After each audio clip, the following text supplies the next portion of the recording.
Star Laughing Fox? Yes. Hi, Andrew. How are you tonight? Great, great. Glad to be speaking to you again. You were at well, more than one of Tolik's conferences, right? I mean, Yes. yeah, I swear I've seen you at a couple of them. A couple of the ones I've been to. Been to about three. Yes. Yeah, yes. And very, very enlightening individual he is. I mean, some people have a love him, hate him feelings toward him. I'm not really going to get into that Oh, too much, I but I, yes, I love Toll. great guy. He means well. So thank you He for that really little does. bio there. I guess might as well start the show at this point by just reading what you sent me here. It says your native name is Star Laughing Fox. Remember the Cherokee Wolf Clan of Tennessee. You sit on the council and you are their medicine woman and a grandmother. You attend a Native Sundance each year. You participate in different gatherings such as the spring equinox in Ohio at Serpent Mound. I got to go to that someday. And you also say that you go to as many Star and Large conferences as possible. Okay, a few things there worth discussing, but I gotta let you start off and introduce yourself. I already gave your name, Star Laughing Fox. If you want to give out your real name, then by all means go ahead. I think that's on Facebook anyway. But anyhow, so It is on Facebook, and I have absolutely no problem with my English name that I was given at birth is Joanne Stewart, and it says under parentheses on my Facebook page that it is Star Laughing Fox yes, and as is it? But out of as a curiosity, nickname. yes, when I upload the this to YouTube and the banner, is that the way I should present you, like your first name and then below that in parentheses Star Laughing Fox, or do you want me to just put Star Laughing Fox and forget about the Joanne Stewart part when I put the banner up? Yeah, let's just go with Star Laughing Fox. Most of the people I'm close to anyway just call me Star. All right. That name, the Star Laughing Fox. Okay, so Star Fox was actually given to me by a medicine woman that I studied under, and then the laughing part came from Sundance from the Heyokas. Thank you. Thank And, you. Oh, okay. Continue if you have more about yourself, by all yeah, means. so that's where the laughing part came from, and to me that was a great honor, to be acknowledged by them and to be given that gifted name. Awesome. Okay, just a little side thing that I'm going to throw out of left field here. Since you have Fox in your name, I around my neighborhood during like the spring months, the foxes make the vixen scream, which is actually a misnomer because both male and female foxes make that scream. It's a mystery of nature why foxes make that scream. I've even tried to play around with it myself when a fox like only about 200 feet away from my bedroom window was doing the vixen scream, and I decided, okay, let's play along. I got a YouTube video that does the vixen scream, and I like played it, and it didn't seem to change the cadence or whatever of the fox's vixen scream. And there was another video that I saw that said people who have tried to respond to vixen screams in nature with their own versions of it have not had any success like communicating with foxes. So nature doesn't really know why they make that scream. And I even had a fox that was doing it just 10 feet from my front door a couple of years ago. I don't think I checked on the spiritual significance of that, having a fox not too far from your front door doing a vixen scream, and it was echoing off the wall. It was a pretty loving barking sound. They are canines, so I guess you can call it a barking sound. So do you by any chance know what the vixen scream is all about, and of the symbolism behind having foxes do it near your property? Well, fox is actually camouflage, and also it is to get your attention. The scream has many different uh, meanings. Okay, it could be like for protection of the child, or their cubs. It could also be a mating call. And like I said, fox is about camouflage. It's about learning how to hide yourself, and it'd be like going out into the woods and putting yourself up against a tree and becoming a part of that tree, because that's what fox is. You know, they know how to hide in nature, and they also know how to attract attention. You know, when it is needed. Um, and fox tells you too that, like, if when somebody calls you on the phone, I mean, today we have caller ID, so a lot of this stuff has been negated. But even as a child, when somebody would call, it was like a joke going on in the family. It's like, okay, Star, who is it that's calling? And 9 out of 10 times, I would be right before the phone was ever answered. Because it's about a knowing also. And being in touch with yourself, and, you know, being in nature and just knowing that. And it's also about the protection too, you know, and that's part of the camouflage. You know, it's being aware of all your surroundings and knowing what's going on. Yeah, thank you for And that lesson there. Yeah, any more info about foxes that you can tell us about, like spiritual significance maybe, because that's what I really am interested in, like seeing one cross your path in nature or something. well, being the female fox,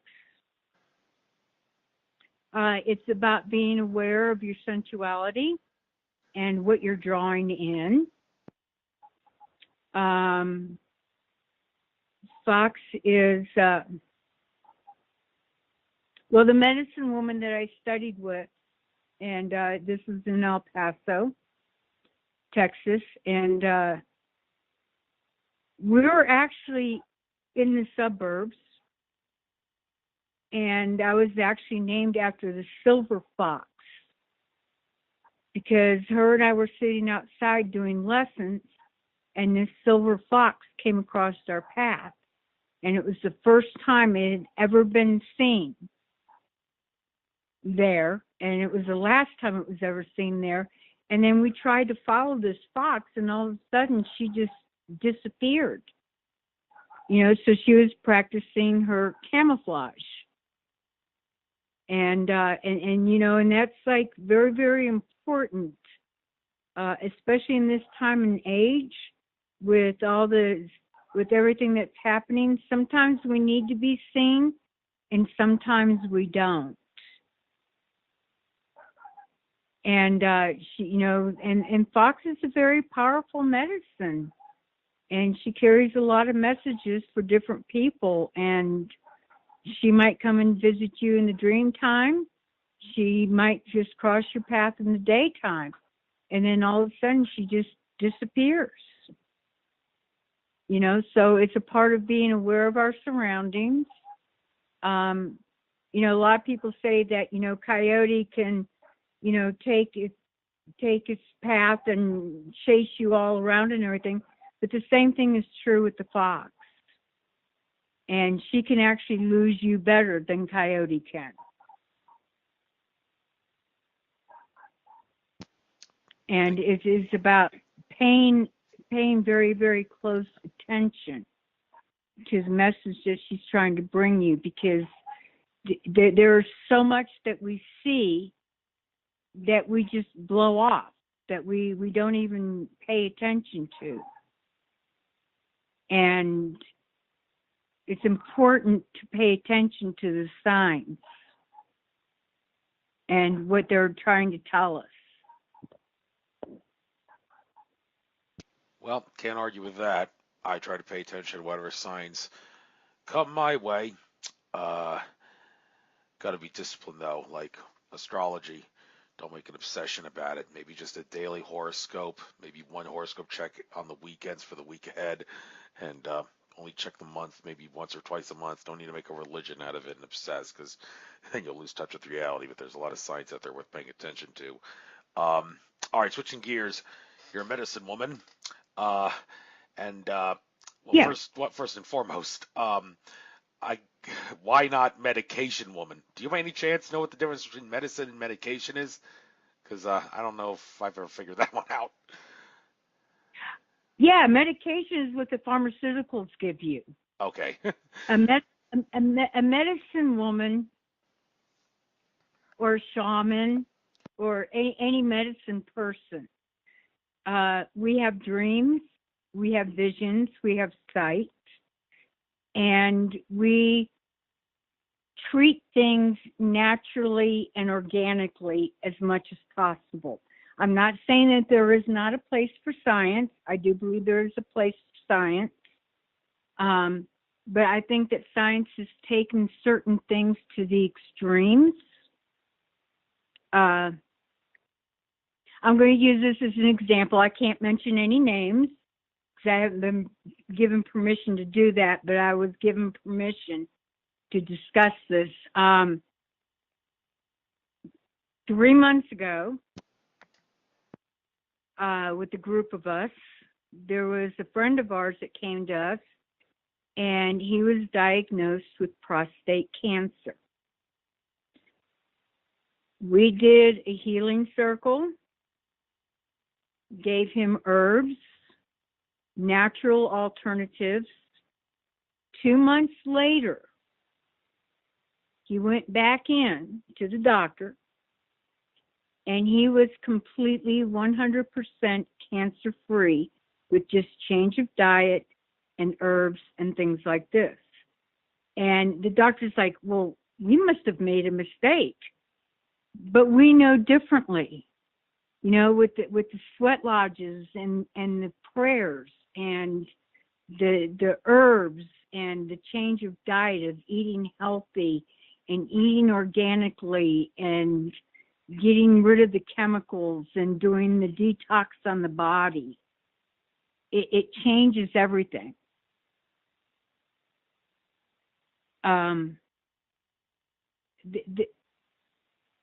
There is so much knowledge just from our Mother Earth. And if we listen, if we just go out there and we sit in nature and we listen to the plants and we listen to Mother Nature and Mother Earth and to the animals around us, there's a cure for everything. There really is a cure for everything. Even the man-made chemicals that they have inflicted upon us, there is a cure for this. You know, it's about finding the balance in nature and harmony. For me, this is not just walk your talk. This is a way of life. This is a way of life. As a child, and even to this day, I suffer with asthma. However, I treat it naturally. You know, every once in a while I have to use the pharmaceutical stuff, but for the most part, I've almost cured it just by treating it naturally and taking a different mental image of what people say is supposed to happen.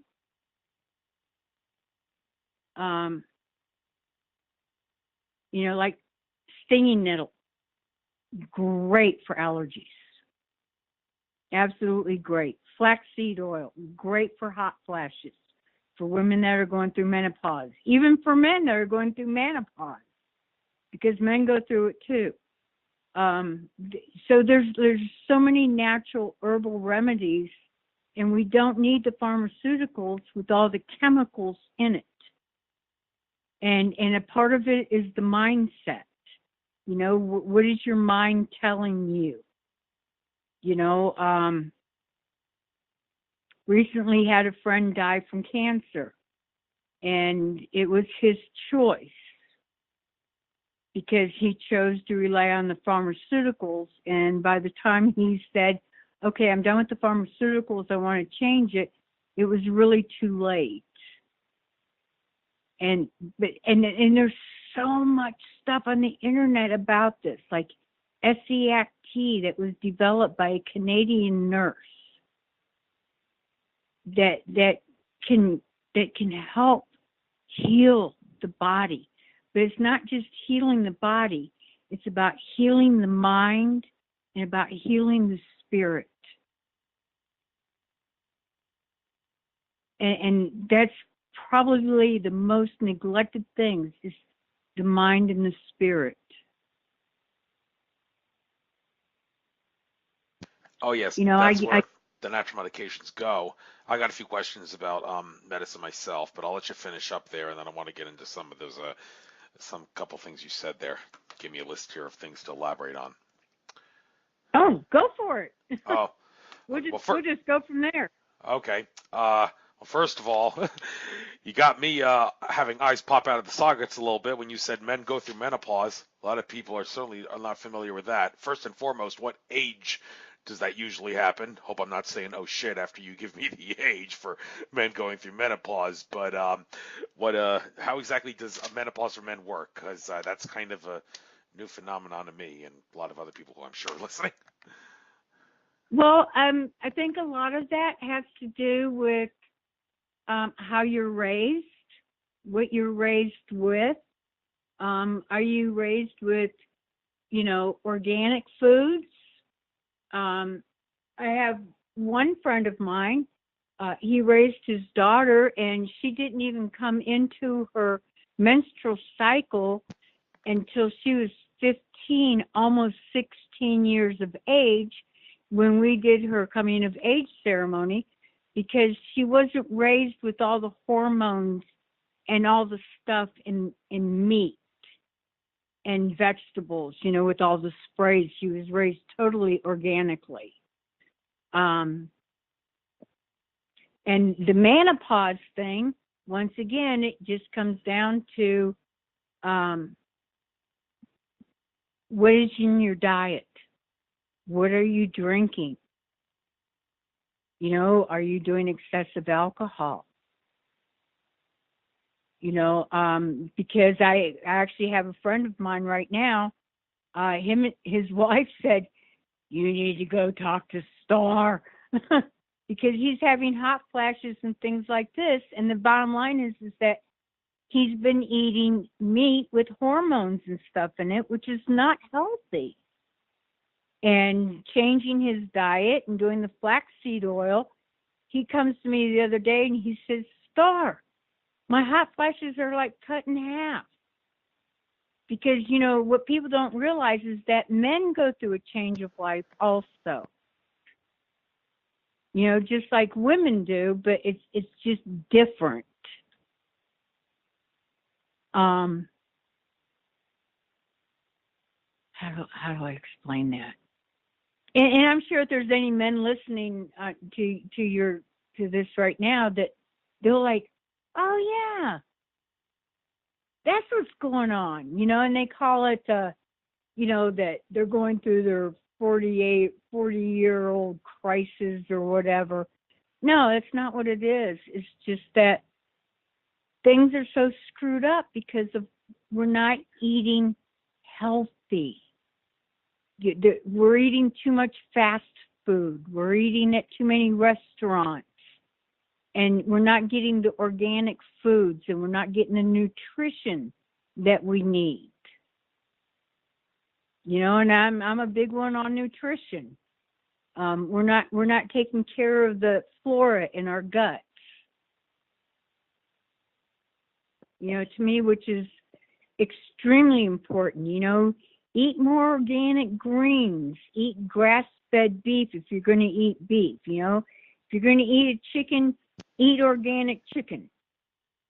And if you're a vegetarian, get some organic vegetarian protein and make yourself a breakfast drink.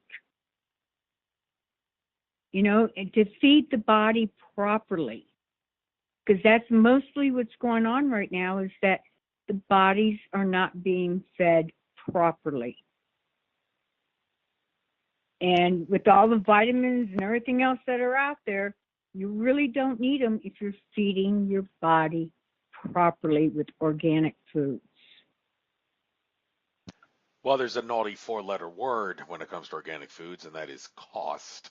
Just look at the prices of organic relative to the non-organic in the store, and the people that are struggling to make a living will instantly go for the non-organic. I shop at Whole Foods, which is relatively expensive, but well, some say it's whole frauds because they allegedly, some allege, get the food from the same places as the other mega stores and just say it's better to justify increasing the price a little bit.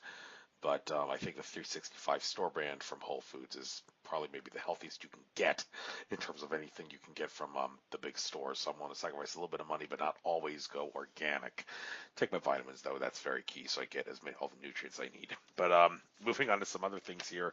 Um, get back to dieting in a moment, but another thing you mentioned, sweat lodge.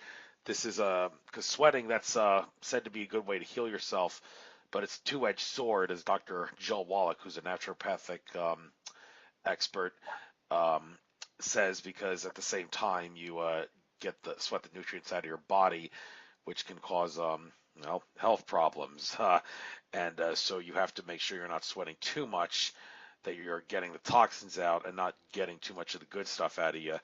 And I also saw a recent video where it was mentioned that you can overdo it, affecting your body's alchemy and spiritual chemistry by over sweating in the sweat lodge. Your spirit doesn't really like it when you over sweat your body in the lodge. There is a time, it's a timing issue. I hate to think that because time is supposed to be an illusion, but hey, we still have three-dimensional qualities, and you have to draw the line when in regards to how long you're in a sweat lodge, so you don't sweat out the good things and over sweat it to the point where your spirit body is hurt. So can you comment on that in any way, and what's the proper way to go about sweating in a sweat lodge? That's why we have feast afterwards. That's what? That's why we have a feast after the sweat lodge. We Oh, feast. okay. Okay, so that's what us natives call it, is feasting. So a lot of the sweat lodges that I go to, everybody brings a dish, something to eat for after the lodge. And, you're getting rid of all the toxins in your body, and you're doing these healing ceremonies and everything else. And then, of course, the body needs to be replenished. So if you're sweating and you're not replenishing the body, then yeah, it's going to hurt you, because that's important. And a lot of the ceremonies I've been to, like Sundance and stuff, we have 7 days of where we go in and we will do one round every single night of sweating. And and it's just one round. It's not the full 4 rounds. And then we go in and we feast and we share and we break bread together, and we share what we got from the lodge or what we learned, and what healings have been provided. And it's a lot about the teaching of, it's not about killing ourselves. I know one chief that he has not been sick in years, and he sweats on a regular basis. But it's like a ceremonial sweat, like a serious ceremonial sweat, and I've been to several of those, where we do the full 4 rounds, but they still offer the water, and we don't require anybody that is If it's too much for them, then yeah, they're permitted to. We allow them to leave the sweat lodge because we don't want anybody injured. We don't want anybody hurt. You know, it's very, very important that there's healing of whatever is necessary, that there is healing.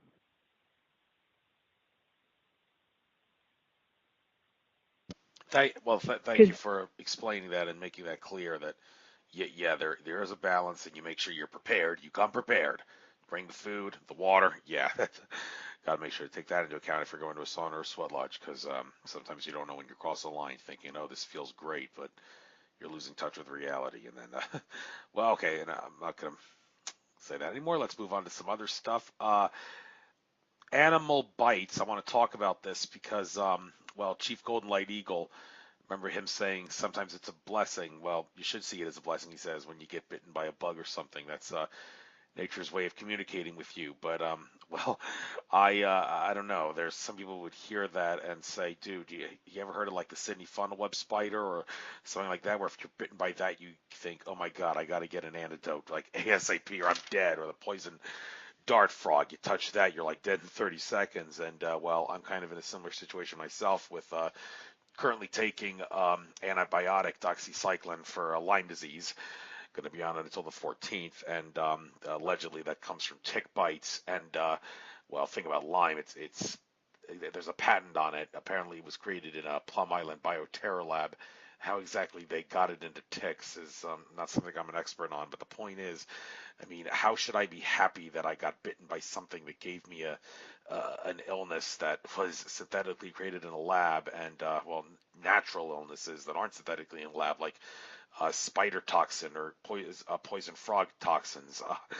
How can Chief Golden Light Eagle possibly say, oh, that's applies to being touched by those? Because that's nature's way of communicating its love with you. Yeah, nature doesn't really want to kill you, does it? So explain. Do you know what he's talking about there? Saying a blessing to be bitten by a bug or an animal, and well, I'm also interested. Do you know of any natural ways to get rid of Lyme disease so I don't have to take synthetic antibiotics?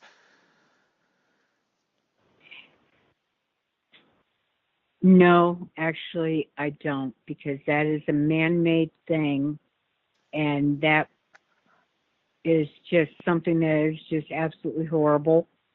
But I will tell you this, I am researching it. And I'm researching it at a very deep level because a very, very close friend of mine, her grandson, who is only 8 years old, has Lyme's disease. And this is something that I don't even begin to understand, and why the government wants to do this to people, I really don't understand. But I will tell you, Andrew, I will keep in touch with you on this, because I have been doing prayers and questioning this. And I know that we will find a natural cure. And I'm working with other medicine people on this issue. As far as scorpions, brown recluse, snake bite, yes, there are natural remedies for that. My adopted daughter, but in Native American way, she's not adopted. She got bit 7 times by brown recluse. And she did end up, like I said, there's always a place for science. And she did end up having to go into the hospital for it. And we looked at the pattern of it and everything. And my question to her was, what is about the spider that you are not enveloping? Because grandmother spider wove the web of the universe. What part of the universe are you not participating in? And what is the medicine that you are not paying attention to with the spider? Myself, I was up in the desert and I went into a meditation and I came back with a snake bite. I treated it with prickly pear pad. I did not have any problems at all. And even when I did my vision quest, um, and I told the women that were watching over me and that were eating and drinking for me, I said, if I get bit, I said, just bring me, because we had our codes, and stuff to work with.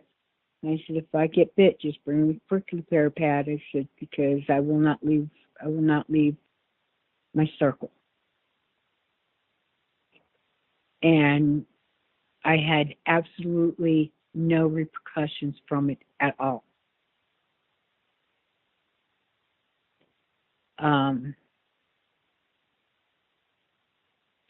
But when you get bit or scratched or something like that, it's a part of the totem of the medicine that you will carry. And I really wish I had an answer for you on that Lyme's disease. I really do. And that is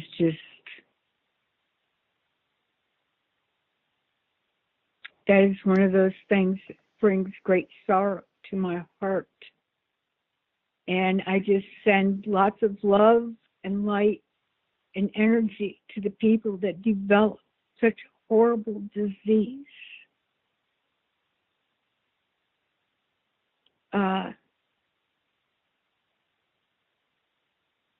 I've watched a very good, very spiritual friend of mine up in the stronghold that has been suffering with it for years and had no choice but to go to the doctors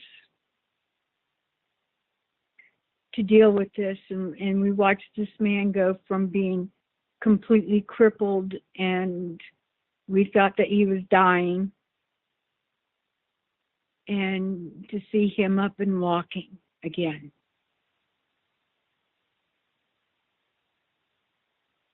So one of the things I would strongly suggest is put it out there to the universe, put it out there to the prayer chain, and let's work together on getting an answer to this. Let's work on an answer to getting this. And, sweat lodges would probably help.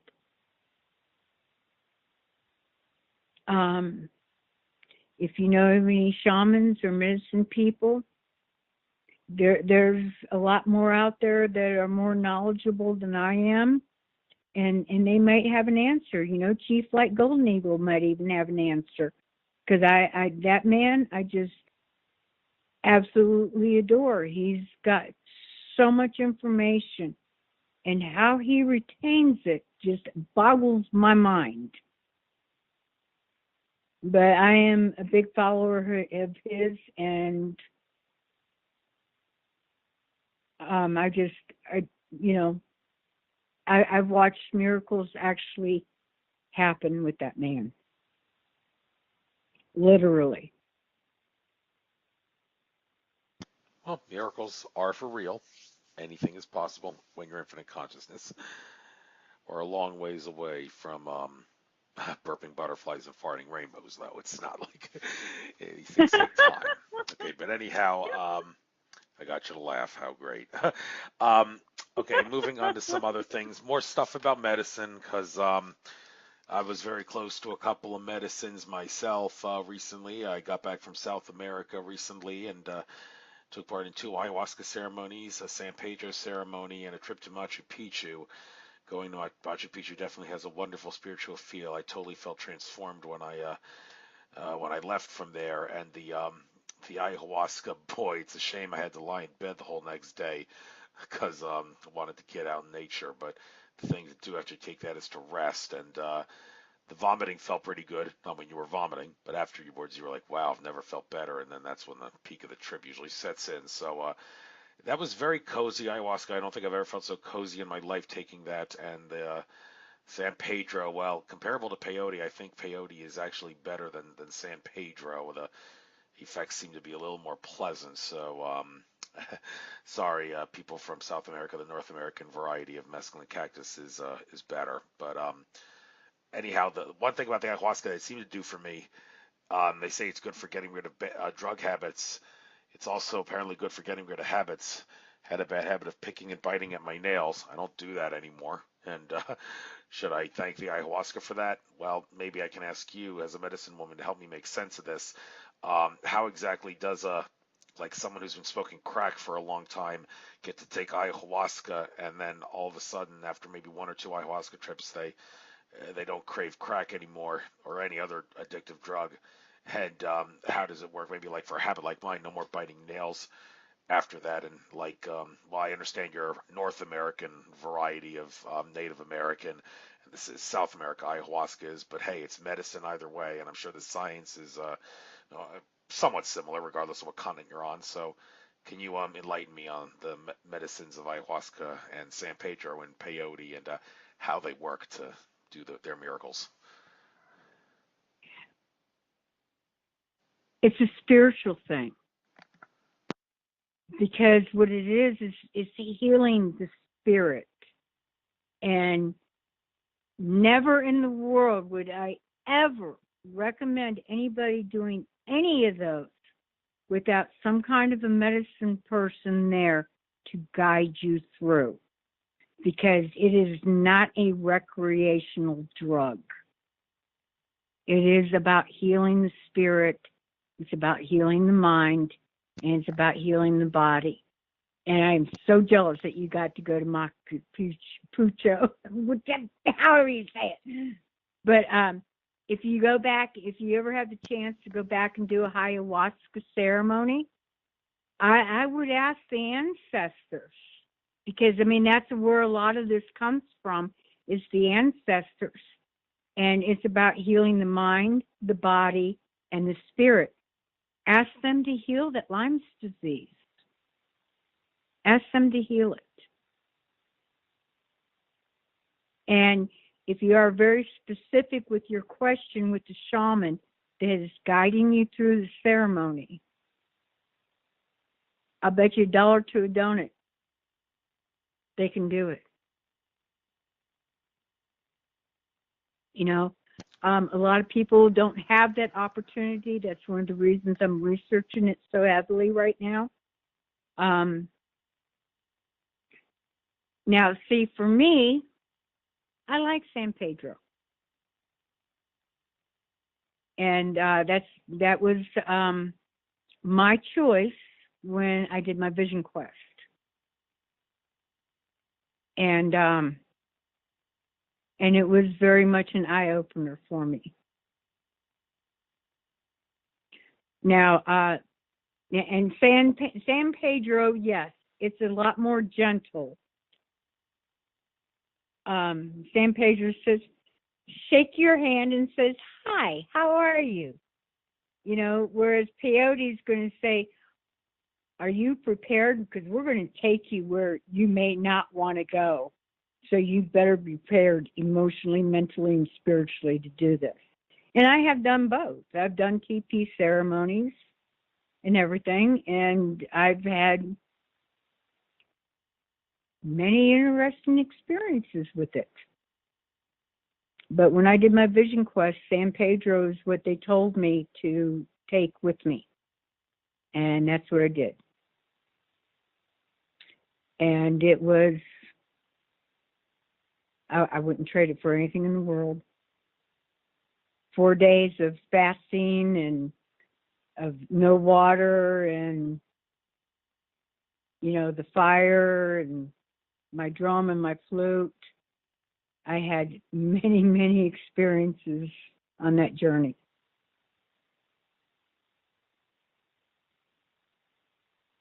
Yeah, is San Pedro actually only in South America, or does it grow in Central America too? It grows here in Arizona. You sure? Because peyote, I know peyote grows in Arizona. Are you sure you're not confusing it with peyote? Because for some reason, when I was No, thinking that sand. Okay. I definitely know the difference. No, but no, it grows here in Arizona too, San Pedro, because it's a cactus. Well, not all And cactuses can grow. Not all cactuses are created equal. Some wouldn't survive in an environment that some others can, right? I mean, there's domestic cactuses that I have in my house. If I were to put that in a desert, would it adjust to the environment right away? oh yeah, Really? yeah, How do cactuses do it, aside from the fact that they store water?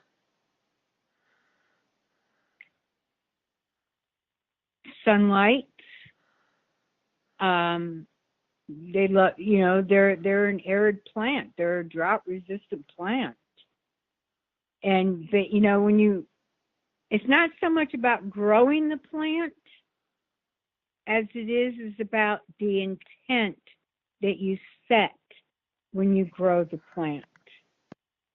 Intent is everything.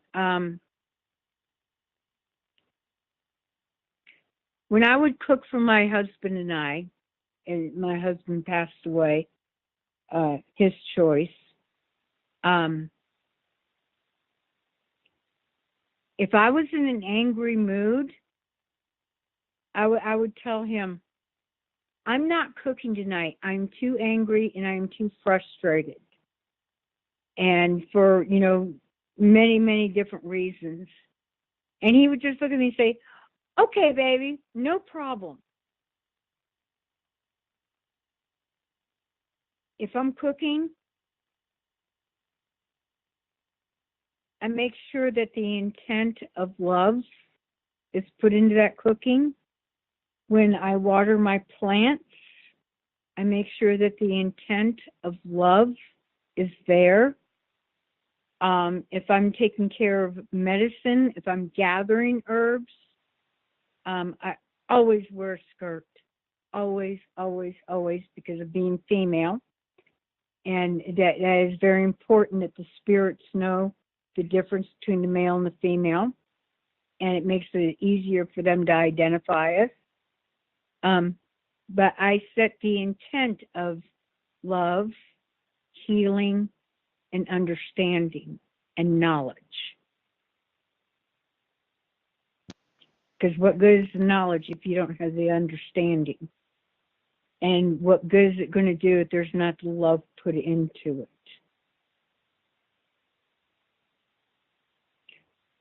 You can take, okay, I'm just going to use spaghetti as an option. Have somebody that just making spaghetti just because they want to make spaghetti. And then you have somebody that says, I'm putting love into this spaghetti because I'm feeding the people, and I'm just so happy and grateful that I'm feeding the people.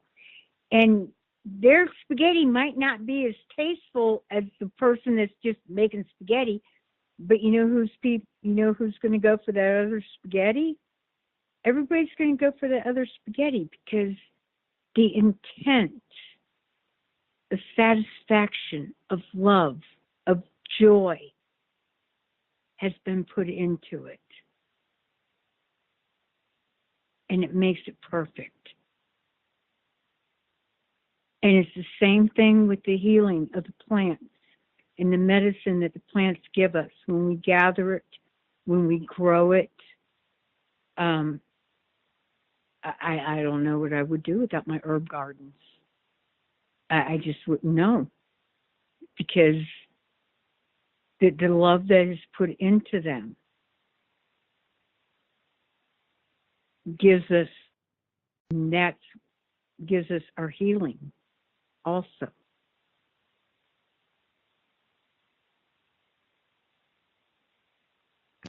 Oh, Joanne, Yes. I'm going to have to ask you to hang up for a moment and then call me back in because for some reason my recorder stopped recording. So in order to get you back on the Skype recorder, I'm going to have to hang up and call. So hold your thought and then continue. So can you call me Okay. back in 20 seconds? Sure. All right, call me back in 20 seconds.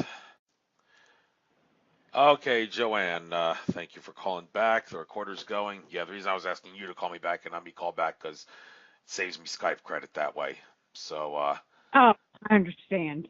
okay. So, that being said, um, well, wait, did you hold your thought or did you lose your train of thought? I'll let you finish up what you were talking about there. I think it's pretty much finished with that part because they're talking about putting the love into growing our plants, into growing our herbs, and to putting it into our food and our medicines. So yeah, I think I was pretty much done with that part. All right. In that case, putting love into food. I want to talk about this because I do this every time I eat. I haven't given up eating meat and dairy and eggs. Um, and well, all the vegans right now will call me a sinner, but I'd like to maybe set the record straight on how dangerous it is to actually eat animal products, and have the vegans totally lost it, or have they are they the only ones that are actually eating a proper diet? I mean, um, and which meats are like the worst? I mean, before ayahuasca, I was told like 3 days before ayahuasca, the only meats you can eat, well, actually for a week, only like fish and chicken, no red meat, no pork. And then like 3 days before, give up meat entirely. Maybe a few eggs are okay, but and then 2 days before, like for the last 2 days, the people who I did the ayahuasca experience with, they said go strictly vegan. So it seems to have an effect on the medicine in that regard. Um, and well, I mean, also some other things. They saw a video on a channel that doesn't exist anymore on YouTube about how like milk is not all it's cracked up to be. It doesn't do a body good, as the old popular saying from the '90s always said. And yeah, there's better ways to get calcium. Leafy green vegetables is the way to go, not milk. The human body is not supposed to be consuming cow's milk or any other milk for that matter, other than well human milk. So and are eggs really harmful? Well, I've heard eggs that the idea that it causes strokes and heart attacks bull crap because all the cholesterol in eggs is good cholesterol, but all the people that are vegan would say from a spirituality standpoint, it's a dangerous food to eat. So can you maybe set the record straight on how dangerous or undangerous it is to eat meat, dairy, and eggs? And are vegans out of their mind? Well, doing research and studies for my personal self, um, first off, I want to say I'm a cancer survivor, and I have been since 2001. And I had to completely change my diet. I had to completely change the way that I ate. And I was seeing this naturopathic doctor who also carried her MD and the reason why she went holistic was because she believed there's a place for science, but she believed that the doctors were taking it to an extreme that should not be taken to. And so I stopped eating meat. However, my body type, I saw it also started losing muscle mass. And she looked at me, she says, "Aren't you Native American?" I said, "Yes." She says, "Well, what do Native Americans live on during the wintertime?" And I said, jerky, meat that they smoke, blah, blah, blah. She said, "You need to put meat back in your diet." And a friend of mine she's very, very, very strict vegan. She was actually doing research saying some people's body types, depending on your blood type and stuff, you have to have a certain amount of meat. And I found this to be very true.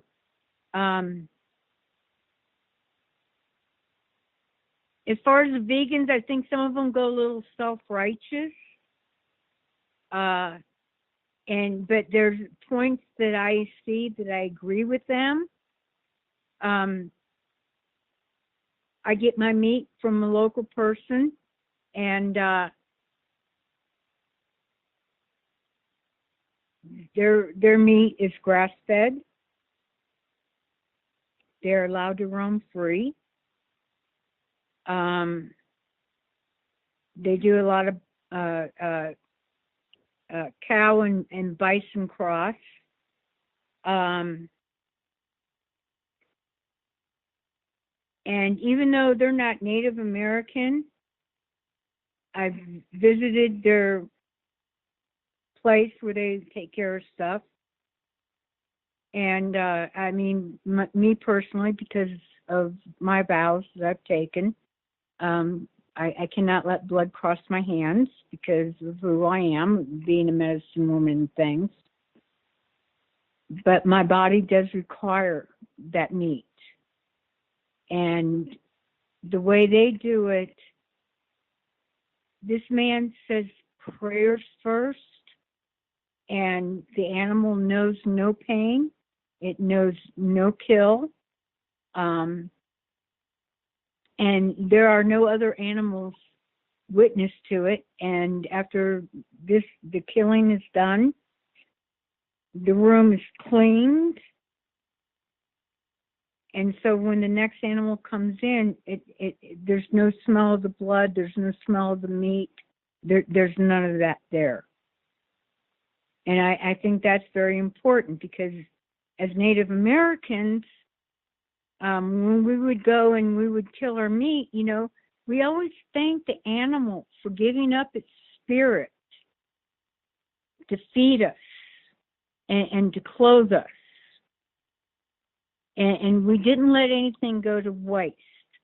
And I think that's a very, very important part of all of that. And yeah, there are some people that can get by with a vegan. Myself, I choose to eat eggs, but I also choose to eat eggs that are unfertilized. And I choose to eat eggs that are organic. Because believe it or not, a chicken doesn't need to have a rooster to produce an egg. It can produce eggs without the rooster. So there's a dual story to all of that. And I don't even care if it's a plant. I thank the plant for giving up its life to nourish my body. Because it doesn't matter if it's animal or plant, it has a life, period. And I don't think a lot of people look at it that way. I watched a study on the plants, and they have this camera thingy that they can check out the whole aura field of the plants and everything. And do you know that when they remove a portion of the plant, that the auric field is still there for a while? And it's like somebody that loses an arm or a leg or a foot or a body part. There for a long time, they may have the ghost feeling of it still being there because the auric field is still there. And it's the same thing with a plant or an animal. I guess it just depends upon how you want to look at it spiritually. Well, that thing you said there about making sure that the slaughter environment doesn't frighten the animal, that kind of goes on par with something I've said a couple times. The best way to slaughter an animal is the of mice and men method, which in that book of mice and men, the end of the book when George kills Lenny, he has Lenny imagine that he's looking off in the distance at a farm with rabbits, and the last word that George said to Lenny before shooting him in the back of the neck was rabbits. And he knew Lenny loved rabbits, because so he knew that Lenny, after hearing the word rabbits, would die a happy person when he shot him a split second later. So the moral of the story: kill an animal if you're going to kill an animal, eat for meat. Do it a favor and make sure it dies. And like you said, a slaughterhouse environment that's clean. It doesn't smell like an animal was killed there 2 minutes ago. And also, like, make sure it's happy. when you kill it. Maybe dangle a carrot on a stick or something before in front of it before you shoot it. Something like that. So I know the vegans are saying you're a sick person, Andrew Fisher, but they're entitled to their opinion. So Well, they are entitled to their opinion, and yes, there are slaughterhouses, and I don't agree with the slaughterhouses. I really don't. I mean, I am totally 100% against it. And oh, who was that autistic girl? I'm trying to remember her name right offhand. And they actually had a cow that escaped when they were like killing one cow after another, and after another, and the cows are saying it, and to me that's wrong. To me that's just totally wrong. It's like you go on a turkey hunt, okay? You shoot the turkey in the back of all the ones that are in front. And then that way all the ones in front aren't seeing the death of the turkey in the back, and the ones in the back aren't seeing the death of the turkey in the front, and putting fear into everybody. Because they have a life. They have a spirit. And I feel that they were put here in order to feed us and to feed our bodies, our minds, our souls, and our spirits. And that's always my prayer when I eat. I don't care if it's plant, I don't care if it's animal. It's like, thank you. Thank you for nourishing my body. Thank you for nourishing my mind. Thank you for nourishing my soul.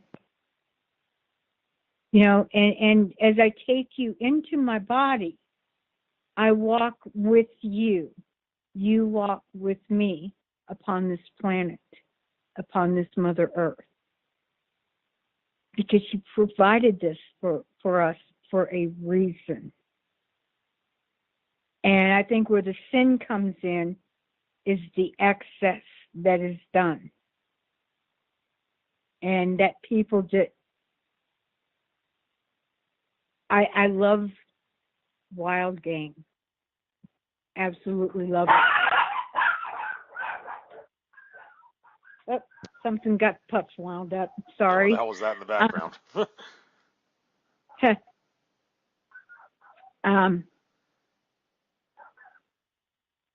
But just killing for sport, it breaks my heart. It just absolutely breaks my heart. Like my daughter, she hunts bow and arrow. But something, before she goes out and hunts, she prays. She carries tobacco with her. And if she gets herself a deer, let me tell you something, that hide's going to be tanned, it's going to be processed, and something beautiful is going to be made out of it. And it does not go to waste. And what we don't eat goes out there to the other animals to be eaten.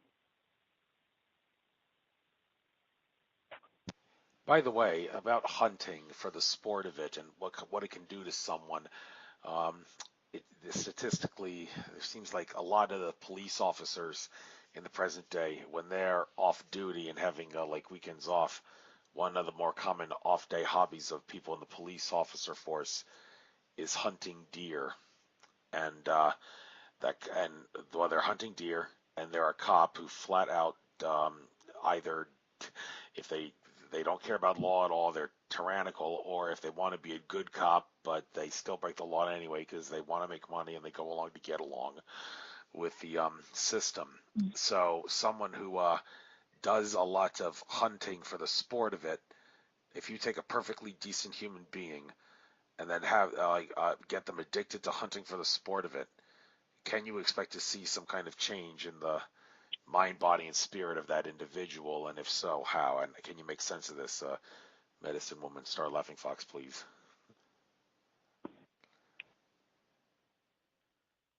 My heart goes out to them. I pray for them. I send them lots of love and light. I understand that this is a release of their frustration. And I also understand that this is the way that the government is training them. They're training them to be killing machines, which is, in my heart, very, very sad. I am so grateful that my daughter does not let my children play video games, because some of these video games are made to make people numb. There's some horrific games out there. They're saying PG-13, and they're training them to be soldiers at age 13. Just absolute. And this is just my opinion, and people might disagree with me, but they're training them to be killing machines, just to be lambs. This is what we tell you to do, so you're going to do it.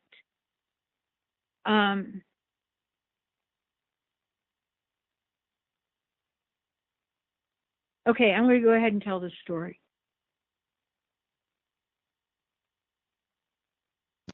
Go ahead. So I was married to a man, and we had wonderful years together. And he got injured on the job. I'm not going to go into any great detail. And he ended up strung out again on medications. And he'd been clean and sober for over 6 years. And like I said, our marriage was great. And then he ended up getting hurt. He ended up strung out. And certain things happened, and I called the law. And they basically told me that because we were married in the state that we lived in at the time,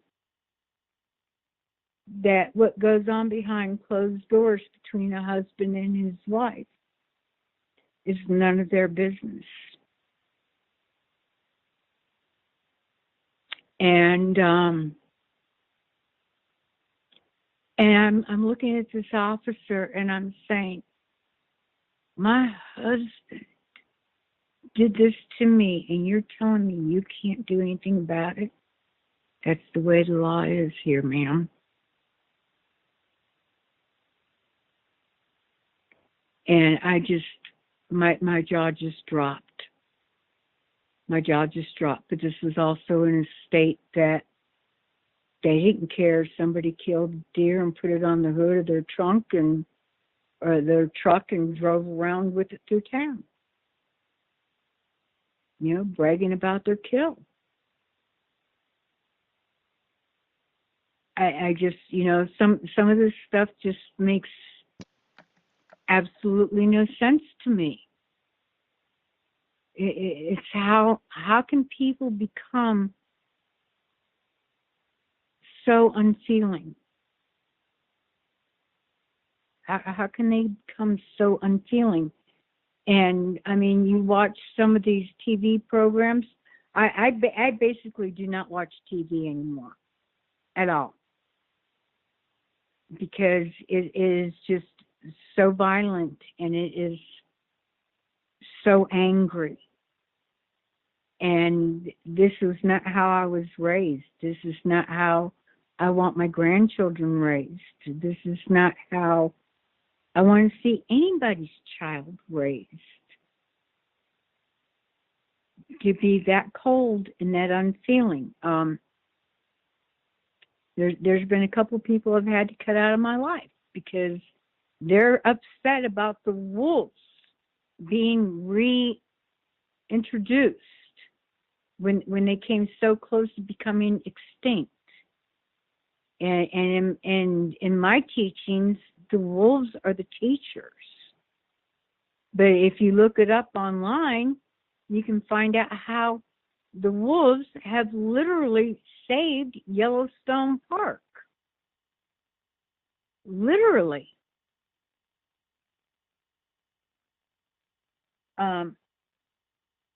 Once again, it comes back to the balance of nature. And I just feel in so many ways that we've lost our balance in nature. Good idea to spend a lot of time in nature to try to regain your personal balance back. I do that myself. And, well, speaking of nature, plants in nature that can help you. I already discussed that earlier with the ayahuasca, the San Pedro, and the peyote experiences I've had. I also smoke mapacho tobacco, and you mentioned tobacco earlier with that individual who goes hunting and with a bow and arrow brings tobacco with him. And one of the more interesting things about tobacco, if it's the shamans who had a patient and they didn't know the illness of their patient, they would smoke the tobacco to the point of death or near to the point of death, which would allow them to enter near-death trance state to diagnose the illness of their patient. And, well, if the shamans kept doing that, then, well, the tobacco must have had some ability to do that. And that seems to have absolutely nothing to do with the manner in which humanity uses tobacco in the present day, which is to get a quick buzz or relax. So smoking a small amount of it produces more of a depressant effect than a stimulant effect. But it's near-death hallucinogenic when smoking like in the way the shamans did. And one question I have, how did the shamans find out that, well, this is also true with ayahuasca, how did they find out that mixing a certain vine with MAOIs, natural MAOIs, plus plants with DMT in such a way, in such a manner, in such a concoction could create ayahuasca, the perhaps the greatest psychedelic medicine on the face of the earth? Well, how did the shamans find out that smoking tobacco near to the point of death would allow them to successfully give an accurate diagnosis of the illness of their patients? What spirit was communicating with them? Was it the spirit of the plant? And how do we make sense of like what dimension or density or level of consciousness this spirit exists in to communicate? And how does it communicate with us? I'm asking too many questions at once here, but I hope you get my drift. Can you make sense of this, medicine woman? Star Laughing Fox, please. When we go out in nature, and yes, I can make sense of it, and I know exactly what you're asking me.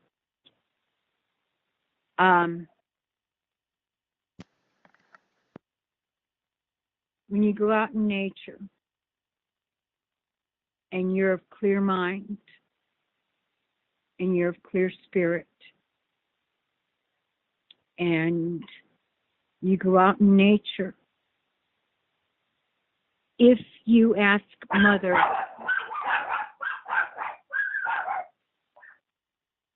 if you ask Mother, meaning our earth,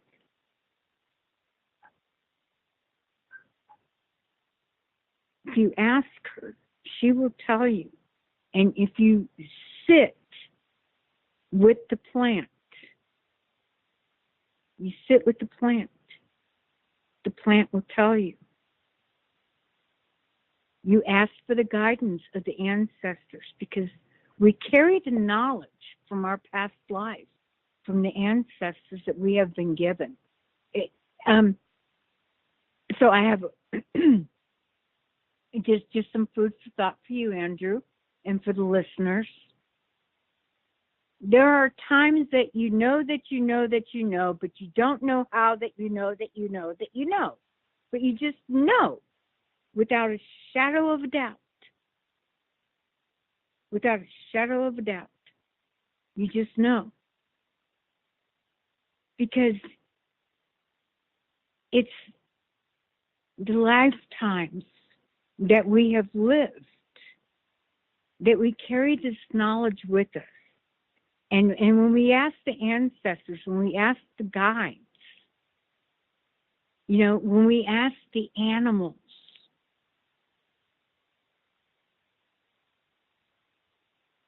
and if we sit quietly and we just listen, and if we just let everything else in the world go. And trust me, I know how difficult that is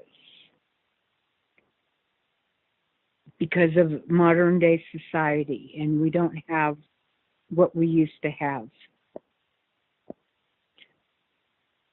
And you know, and that's one of the beautiful parts about a vision quest. It just opens up your mind and your spirit to possibilities that we didn't even know existed. When we look at the animals, okay, like I'm going to use my dogs as an example. There's coyotes out there tonight getting them wound up. That's why they keep barking. But you know, when my pups and I are going out for a walk, how do they know to eat a certain type of grass to get rid of whatever made them sick in their stomach?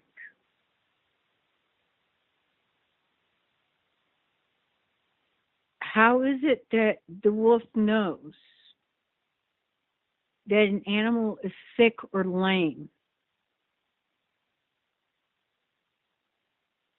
How is it that the turkey vulture knows when something is ripe enough to eat? Because the only thing that I've seen a turkey vulture eat fresh was bunnies or snakes. How is it that the eagle knows exactly where in that river or that lake that fish is? And it dives down and grabs it with its talons and takes it up to feed its babies. And also, how do cats in some nursing homes know that patients are going to die? That's an extreme example, but I've heard about that. So that's another one to Yes, consider. Yeah. that is true. And some nursing homes are permitting animals into the nursing home now because they know whether it be dog or a cat. One nursing home that's really here close to me, they have a resident dog, and this dog just really doesn't like anybody, except when that person is getting close to death. That dog will not leave that person's side.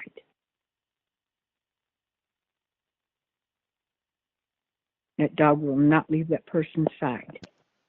Which raises the question, what is the dog and the cat tapping into that allows them to know that this person's about to meet their demise?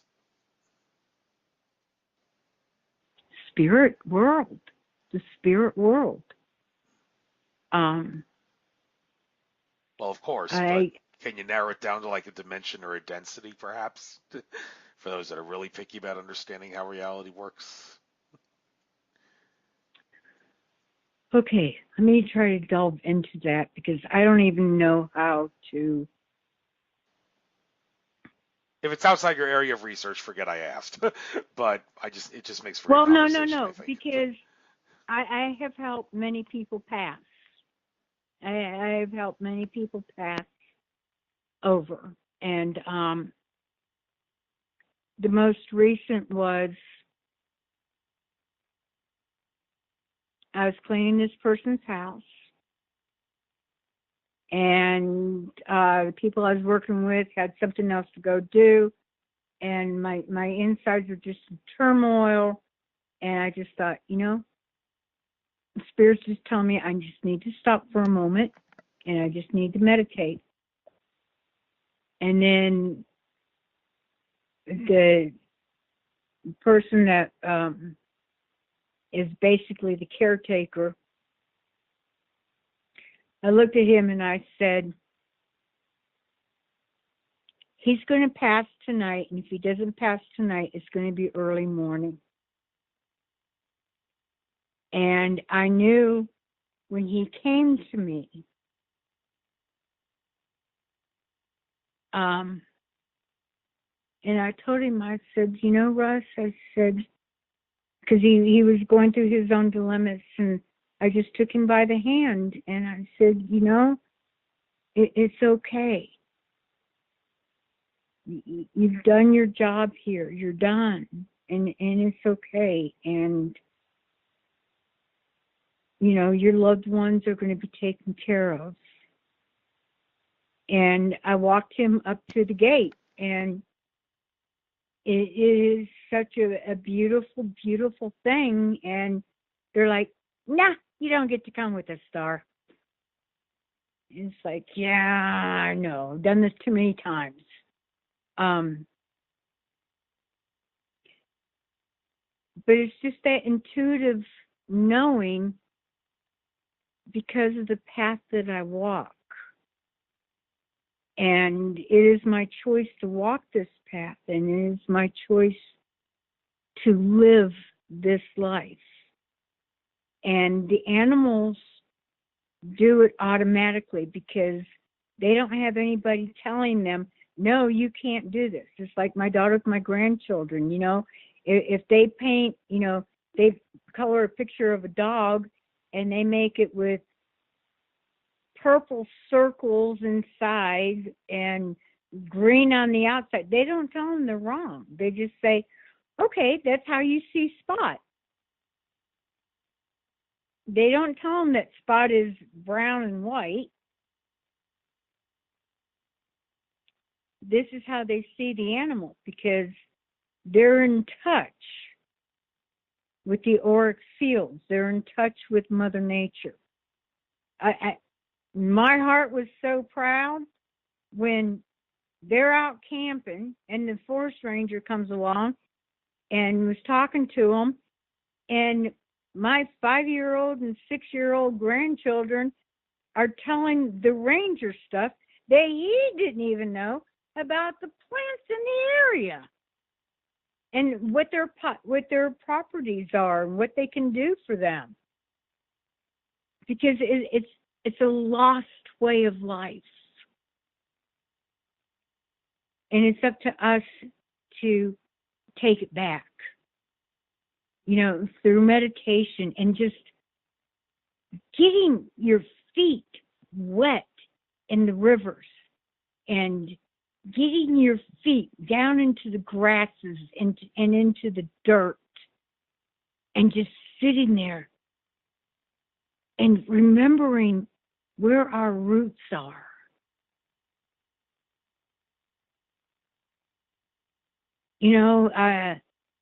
Ireland and Scotland, they have Wicca, which is very close to the Native American way. And, our vow is to first do no harm. And our doctors took that vow, and somewhere along the way, they lost their way. And it's up to us to find the way again. That's all the more reason why I have people like you on on this show to give out this wisdom. And I love your input, love your info. This is very enlightening for me, and I'm sure a lot of other people. Um, Moving on to another enlightening subject. Well, color therapy and all. I see you seem to like the color violet, judging by the fact that I think every time I saw you, you were wearing it. And well, that's crown chakra-esque. But anybody ever tell you you're obsessing so much about the crown chakra that you're losing touch with the other chakras? Or anybody ever tell you you shouldn't focus on chakras because chakras are so third dimensional? Yeah, that's George Kavaslis talking. I mean, love picking on the guy for this. Love the guy, but I can't stop picking on him for this. He says chakras, that's a third dimensional matrix construct. Get over it. Just go with the heart. Put all your chakras into one. The one you want to put it into is the heart, and you can't go wrong. And I've always told him, more power to you if you can do that and not get bored. But by not having the chakra system involved and like all the colors and the frequencies and the vibrations that go with it, and not putting that in your life, you're kind of missing out on the spice of life that is variety. So, with that being said, are you in the dissolve all your chakras into one camp, or the utilize all your chakras and forget what people say about it being a matrix construct? And what is it about the color violet that you like? Well, the thing of it is that sometimes I need the red chakra for grounding. And sometimes I need to remember to take care of the stomach area, so I need to use the yellow. Sometimes I need to use the blue for my throat. Sometimes I need the green for my heart. Sometimes it's just I need to use the violet. So, you know, no, they're not all in one. No, haven't you ever heard the saying, don't put all your eggs in one basket? That's the way I feel about my chakras. You know, keeping the balance between my chakras is very important. And I do believe, the power of the crystals and everything else. And everybody says, oh, that's so new age. No, it's not. We've been using it for thousands of years. And, sometimes I need to focus more on the heart. Sometimes I need to focus more on the throat. Sometimes I need to focus more on the third eye. It just depends on where I'm at what point in time in my life. And the way I look at it is that when all my chakras are in one basket, I don't have to come back here and do this anymore. I get to be an ancestor. I get to be a guide. Does that make any sense? Yes, and I am obviously, I must be of the variety that would rather get the chakras involved, considering that I always wear blue and or turquoise whenever I'm doing a radio show, because that's throat chakra, and turquoise when a little variety want to get it involved. That seems to be another good color to wear. Makes sense because it is a certain shade of blue, but a little bit of a conflict there when it comes to colors, though, because I mean, I've looked at the work of people like Elizabeth Harper from the UK. She seems to be an expert on what color clothes to wear and like what color to wear if you want to do this and what color not to wear if you're planning on doing that. But then that kind of clashes with a another color coding thing I've looked at that says determine what color you should wear on a given date by adding up all the digits in your date of birth and all the digits of that day. And Oh, blah, blah, and blah. oh yeah, and well the interesting thing is under that coding of date of determining the color by all the digits in the two dates, I can never wear the color orange because it's when I get to two, it's always going to add to 11, which is a master number. And interestingly, I was once asked, "What's your most?" This was in grade school. What's your most frightening color to you? And orange just came out of nowhere. And I always wondered what that meant. Maybe I figured out my answer. Well, you're saying blah, blah, blah to this color system, but this whole idea of trying to figure out what color to wear based on two different systems that utilize a different strategy, um, what do you have to say about this? Why do you say blah, blah, blah also? What's that all about? Because I apologize. I just kind of spit out of my mouth because I listen to my spirit. I listen to my soul. I listen to my heart. And I don't care what the geometric numbers say or anything else. If today I feel like wearing blue, then I wear blue. Like you said, when you do these shows, you want to wear blue or turquoise. That's because that's what speaks to you.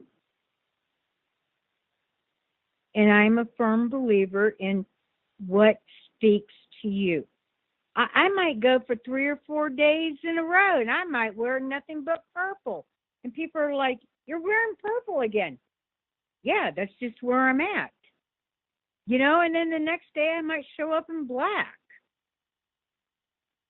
It's what my spirit says I need for that day. I might wear red for power. Or I might wear the red because I'm just feeling red. I go according to what my spirit says I need to wear that day. And there are some days that there's going to be a pile of clothes on top of my bed because I'm throwing everything out of my closet saying, no, no, no, no. Oh, hey, multicolored. Here we go. So I don't really go according to what they say I should be doing. or because this is what this means. I listen to what my spirit says. I am not a pink person in any way, shape, or form. But every once in a while, I got that one particular pink blouse that comes out and says, "Oh, really? I got to wear you today?" And it's just going to be, okay, I'm pink today. Okay, I'm yellow today. Because I'm like you. It's like, I don't like yellow unless it's the sun. You know what I mean? I'm not a yellow person. I'm not a pink person. You're not an orange person. And I've got a friend of mine that just loves orange, anything orange. But that's who she is. That's who he is. So I can't say that I can allow somebody to dictate what I should or shouldn't be wearing. But then again, I'm not a fashion trender either. Well, I neither wear am what I, I and like. well, neither am I, and I do still wear orange, even though that specific coding system with the date adding, it says I shouldn't wear it. I mean, that's a color of creativity, orange, and if I want to do something creative, I feel that it's a good idea to wear my orange sweatshirt or my excuse me, had to sneeze there. Or my red sweatshirt if I really want to get in with my astrological self, because red, that's associated with Aries, my sign, and well, there's a lot of art to it and why you would wear certain colors for other things. But so about you, you seem to like going to Serpent Mound. Do you go there all the time? Is there always a spring equinox celebration there? I mean, I'm from the Philadelphia suburbs of Pennsylvania, not too far from Ohio. I can take the train there. And is it a worthwhile event to go to? Does it happen annually? And what is Serpent Mound? I first heard about it on the Ancient Alien show on the History Channel, and then I've seen a lot of documentaries. What can you say about it? Okay, hold on one second. I'm going to back up for one moment. You need carnelian. I need what? Carnelian. It's a stone. Carnelian. You really need carnelian. Where You did? are going to love it. It's going to be perfect for your personality. Carnelian is the stone for the muses, fairies. It's an orangish red, and it is the color and it is the stone of artists. And you'll Okay. know when to wear it and when not to wear it. You're gonna love that stone. You're just gonna love it, and you're gonna be in some crystal shop or someplace, and there's gonna be this carnelian stone that is just gonna yell at you. It might be in the form of a necklace or a bracelet or a ring or something, but you're gonna come across the carnelian stone, and you'll know it when you see it. Sorry, Andrew, I had to throw that in there. It just came. Okay, so well, it's going to come to. So you're saying I shouldn't go to Amazon or some jewelry site and buy carnelian. I should actually wait till it comes to me in life, or what do you? How do you Yeah, recommend? no, go out there. Go visit the crystal shop. Go, it's not to come to you through Amazon or eBay or something like that. No, it's going to be in a shop. I see it specifically in a shop, and it's going to just it's going to yell at you. It's going to say, "Hey, pick me, pick me, pick me," and it's going to be your stone. And when you get that, expect a phone call because I want to know. Okay, so Okay. back to Serpent Mound. Yeah. Do you know that Serpent Mound in Peoples, Ohio, Serpent Mound can actually be seen from the satellite. They don't know how it appeared. if we're into Ancient Aliens, and I do love that show. Oh my God. That's the one thing I miss about not having my cable. But yeah, we go there the equinox or solstice, the spring solstice. We have ceremony up there every year. And if you would like, when we're having our next ceremony there, I'll be more than happy to let you know. Last year we had the Aztec dancers there. It was absolutely wonderful. They have a dorm that you can stay in if you choose. They have camping areas. They also have cabins. They have vendors. And there's a few of us, me, along with others, that volunteer to cook. The cost is free. They go by donations. Last year, I know that they made enough to pay for all the speakers and everything. They have people that come in that teach you about what Serpent Mound is, and we actually do ceremony on the last day on Serpent Mound, and it is just a wonderful, beautiful experience. We have all kinds of different people from all different walks of life that come to this, and we have drummers and singers. Last year we had the Aztec dancers. We do ceremony by the water for the water serpent. Amazing, just absolutely amazing. Even though it was freezing cold, we still had people walking in bare feet, and you don't even realize how cold it is. And it's just songs and dance and teachings. It's just, I can't even begin. And Chief Flight Golden Eagle's there every year.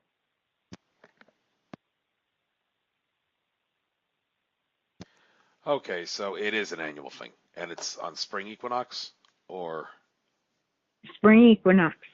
It's okay, in March. okay. I can't go to the one this year. I'm going to be going to India at the beginning of March for the International Yoga Festival for a week, and then I absolutely have got to take a little bit of a break from travel. So maybe in 2020, I can. I'm willing to go. So if you get any info on that, by all means, send it to me. But But you know what's something? You never know. You just might come back feeling energized and feeling like going. maybe, maybe. Well, just look it up online. It might work into your schedule. You might What's it have called? What's it called anyway? The yeah. just look up Serpent Mound and the things going on around it. Um, Star Knowledge is always involved with that. Okay.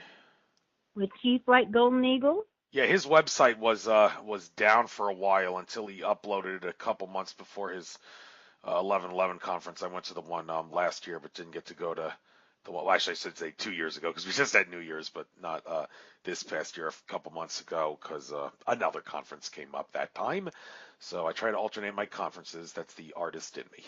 So maybe I'll put that on my list of conferences to alternate to at some point. Hopefully 2020. Yeah, So well, and we're fixing to have the one in Blythe, California, at the fairgrounds, Colorado River Fairgrounds,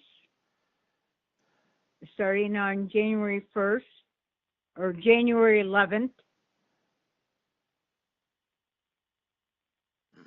Did I okay. lose you? Okay. Yeah. So all right.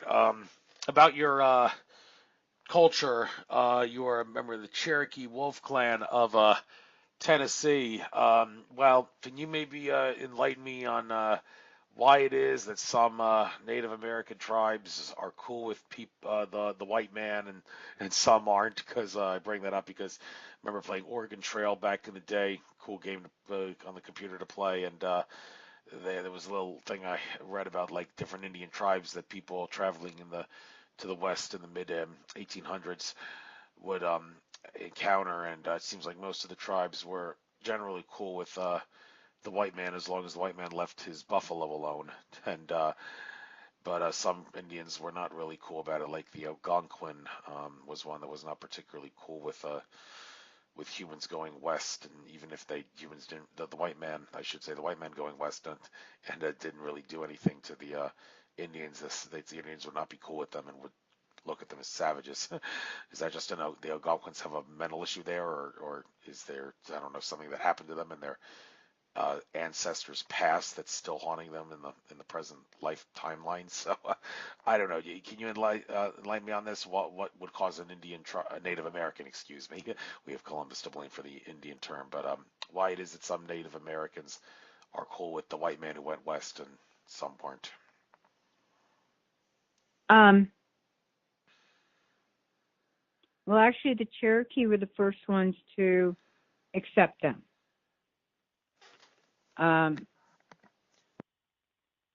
And there were prophecies that were told. And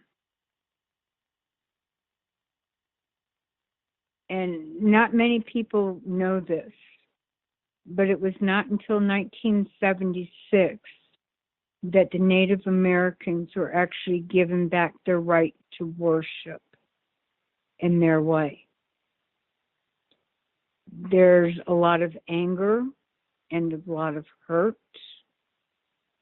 because everybody else had their right to worship, but we did not. There's been many treaties that have been broken.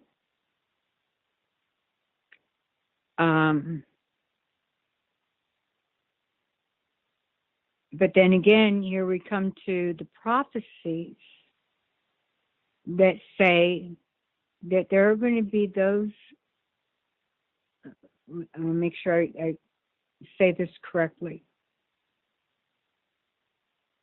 And Grandmother Spider wove the web of the universe. That there are going to be many different tribes, meaning, Japanese, Italian, white people, boat people, that are going to come to Turtle Island. And that they might be a different color on the outside, but on the inside they're going to be truly red, which means native, and of the earth, because in the old days when we would bury our dead, we'd cover them in ochre, which is red, because they come from the womb. And with, being born of the womb and everything brings the blood and all this. And to the womb, Mother Earth, we send them back to, which is part of what Sweat Lodge is. We go into the Sweat Lodge, which is the womb of Mother Earth, and we come out reborn. And it's the same thing that when we die, that we go back into the womb of Mother Earth so that we can return. And part of the prophecy is that they're going to come to us and they're not going to know why. However, they are truly red on the inside, and they want to walk this native path. They want to get back to Mother. They want to get back to nature.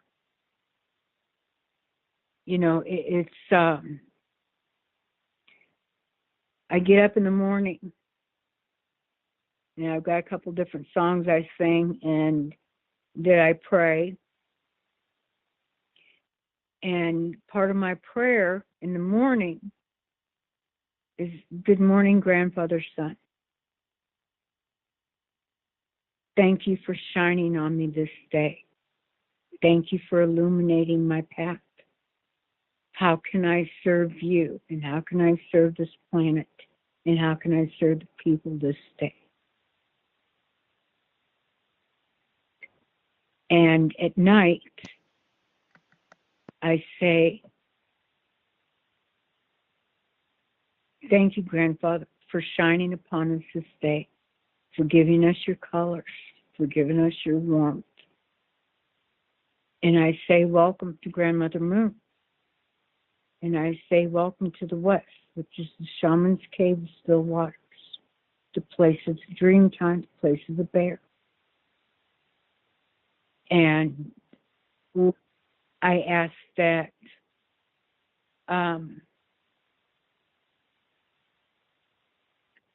that we have the dreams that we need to guide us for the next day, or for whatever reason, to show us the way. And I express my gratitude for the day, for whatever lessons I learned walking this path. Because for me, this is a way of life. It's not just something that I show up and do. This is a way of life.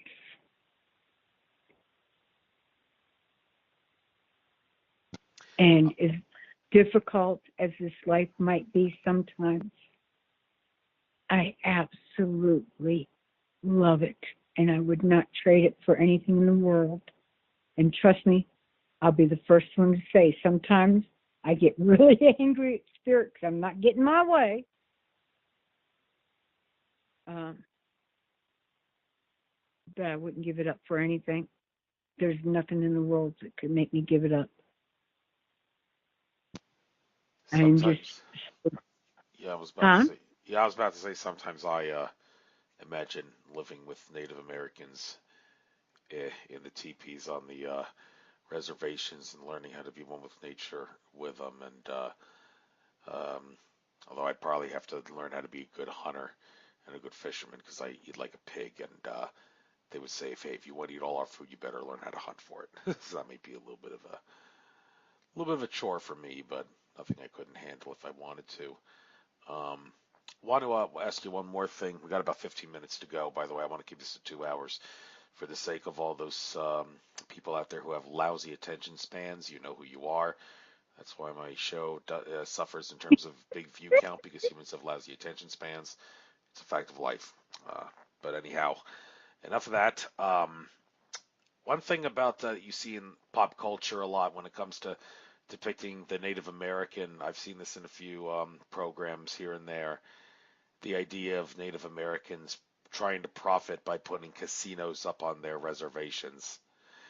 And I'm thinking, is this really going on in the real world?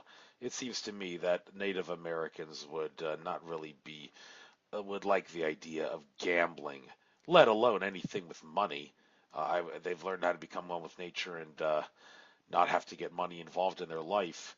So to think that that they would need to put a casino up on their reservation to make a living, it seems like it would piss off the spirits. I would think a Native American would assert.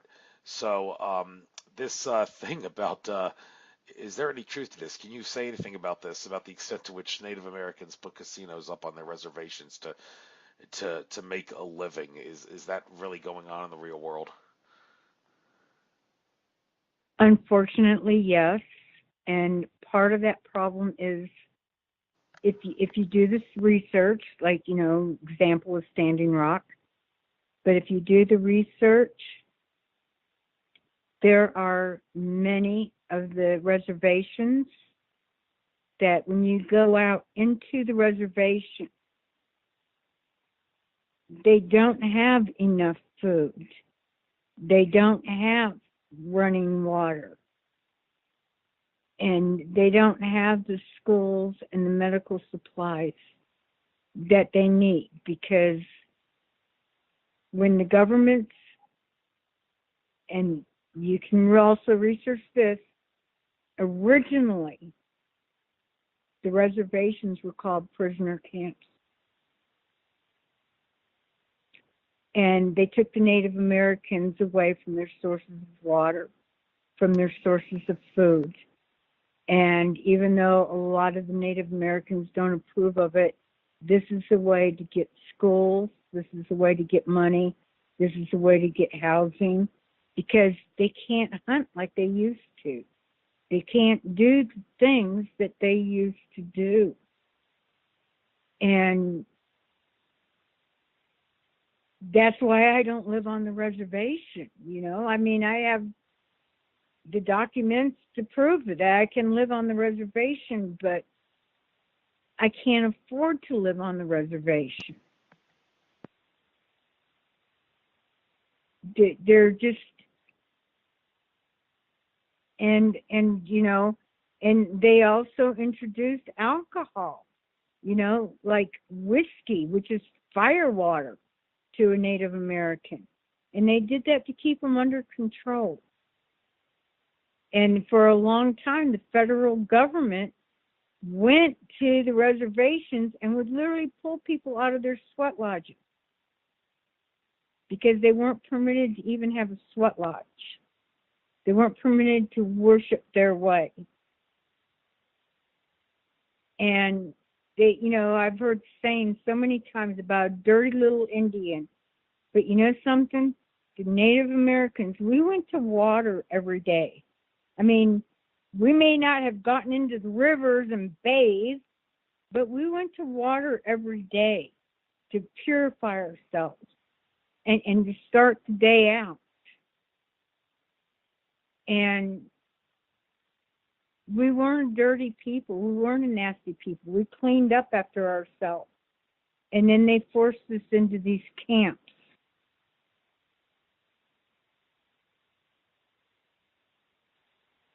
And their idea, I mean, they tried to kill us off. I remember I went to I went to the Star Knowledge conference, and I went with blankets and stuff because I was told to have a certain amount of blankets to offer some of the grandmothers. And I went to this one grandmother, and I looked at her and I said, so, and it was her birthday, and I presented her with some tobacco and a necklace that I made specifically for her. I didn't know why I made it for her, but I just made it for her. And I gave her a blanket, and I looked at her and I said, and it doesn't have smallpox. And she looked at me, and her eyes just popped open wide, and then she just started laughing because they tried to eliminate us. They tried to eliminate us, and they couldn't do it. And they're still trying to eliminate us with the broken treaties and trying to sell off our lands for oil and minerals. Standing Rock is a perfect example. Facebook kicked me off of there for 2 years because of that. Yeah, and I hope they hear me. But they tried to they kicked me off for almost, well, not 2 years, but about a year and a half. They kicked me off and wouldn't let me back on. You're not the only one And who's been banned on Facebook. Yeah, I know a yeah, thing or two about that.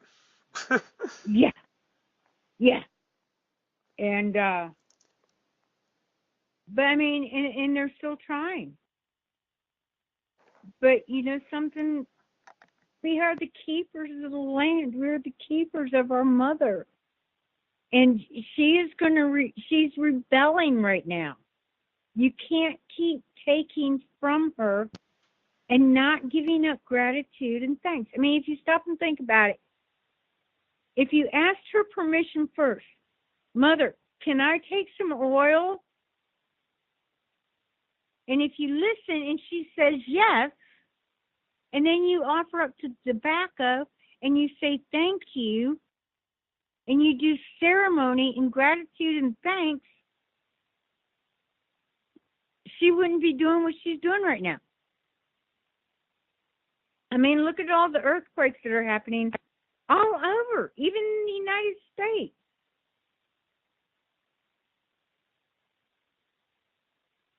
You just can't keep raping her over and over and over again without her rebelling. And I know I'm getting sidetracked and I'm getting on my soapbox, but I don't care. It's we need to start paying attention. Yeah, absolutely. And another thing I want to ask you, you asked permission from Mother Earth, may I have something? And Yeah, that leads to maybe the last thing we can discuss before I want to call this a show.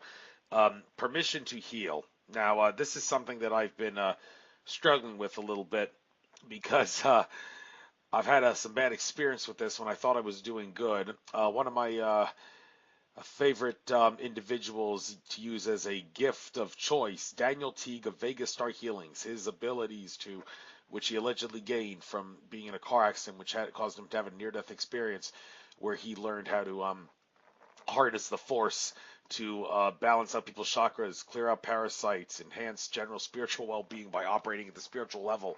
He does, and his abilities have been my gift of choice for people to ask Daniel T, could you please do a healing on you? And this is the only job he's got, so he's allowed, I assert, to make money off of this.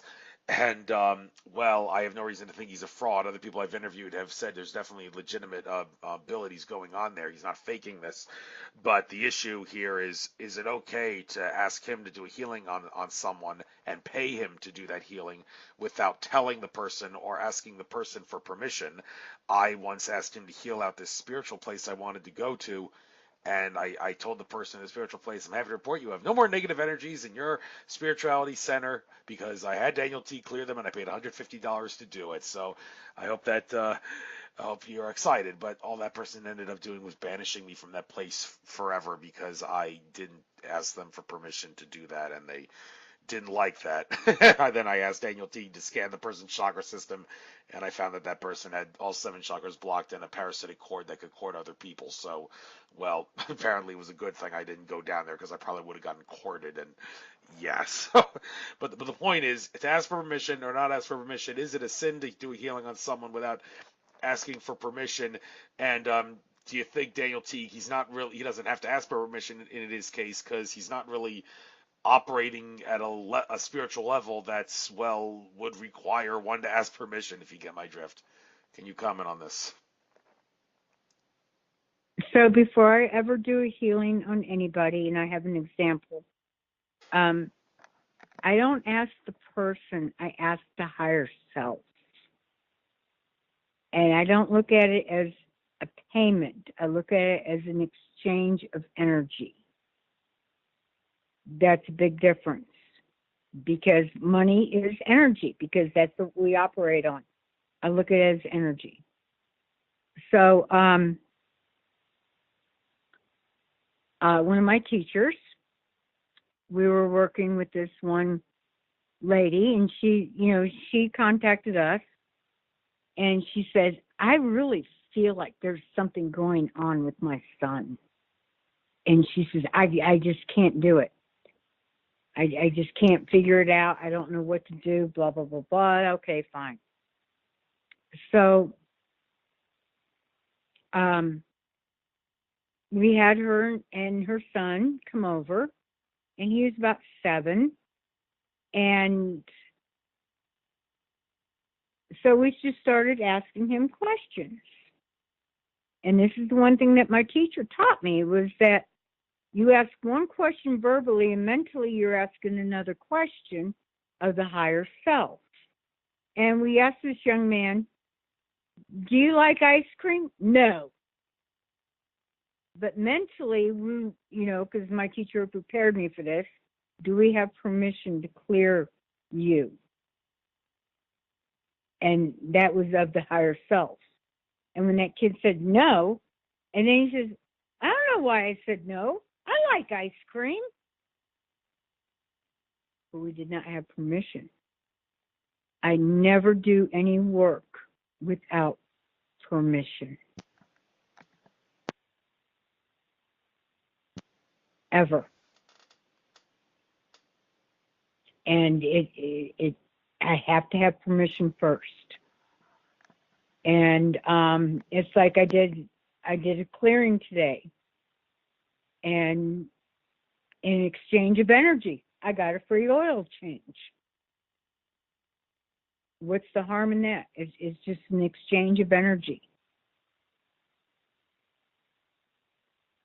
And I can still smell the smudge on my clothes.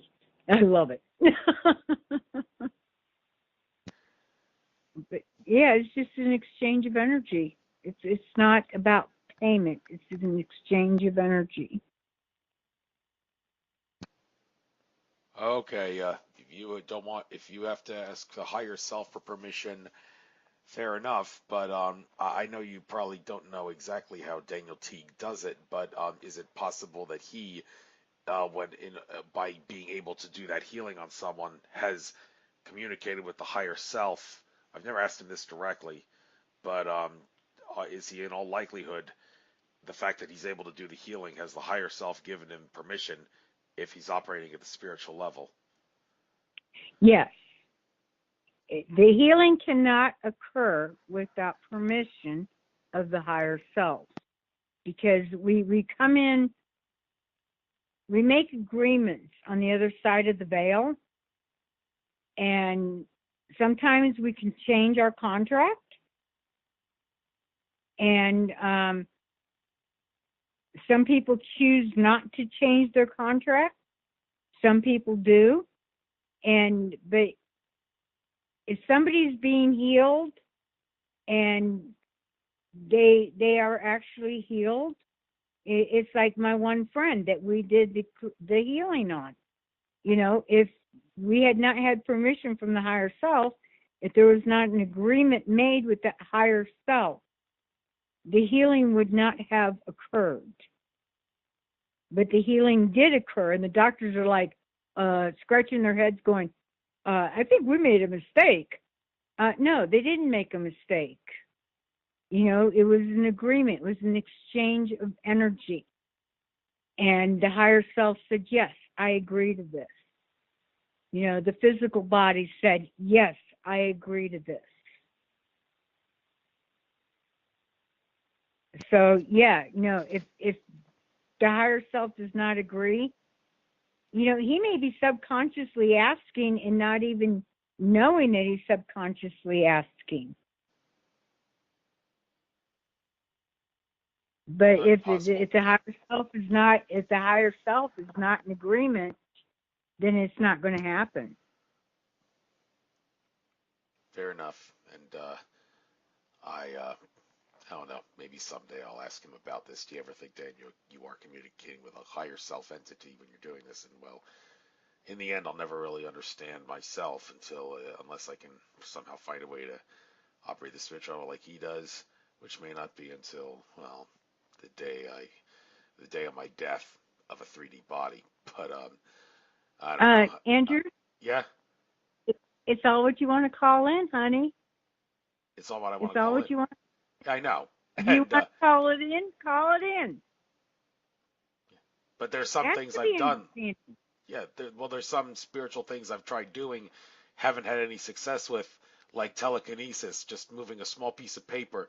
I eventually realized I'm not going to move the paper. I know I have the ability to do it because the Force works the way Star Wars explained it works. It's not fiction. It's true. Some other guys of fiction those movies were. But when I realized after all this time of not being able to move the paper, I was like, you know what? Let's move on to something else because I got other more important things to do. And trying to learn my whole entire life to operate at the spiritual level in the way people like he do, um, well, the probability, yeah, there is a thing called probability, and of me being able to do it in the time that I could be alive it's not impossible. Nothing's impossible, but very, very small nonetheless. So better things to do Okay, in life.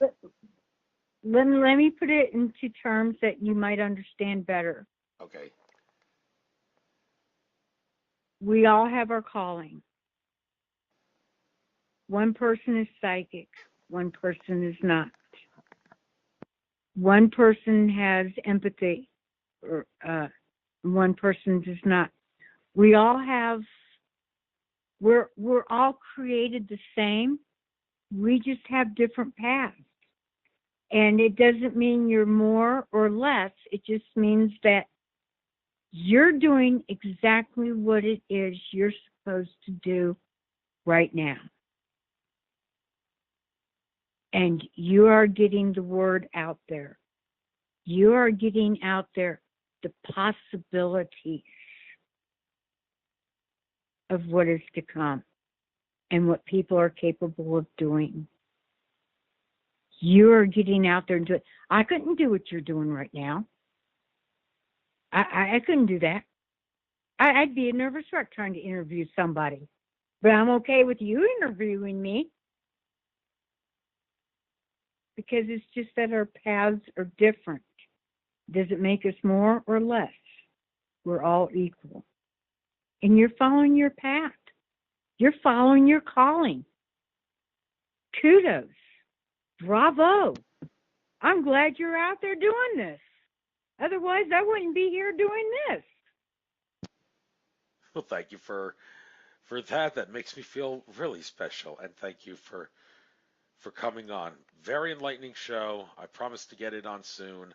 May not be doing tomorrow. Probably gonna go to bed soon. 10 o'clock here. Not that's kind of early for me. Not, but I gotta get to bed early anyway because I got yoga tomorrow morning. Preparation from a trip to India. But this is more light yoga, but something I love doing. So that's what I'm called to Oh, do God. tomorrow. So I'll be going to bed Yep. early and love having you on. I'll get this on soon and I'll post it on your Facebook timeline when I do. Thank you so much for your time. Thank you for yours. Thank you for the, thank you for this opportunity, Andrew. You're And I welcome. like the name Fisher. Maybe Yes. you need to do a little more fishing. Yeah, that's Fisher without the C. There is no C in my last name. Not that Fisher. Yes, it's Fisher as in fisherman. Yes. Yes. Take care now. Namaste. You too, Andrew. Thank you.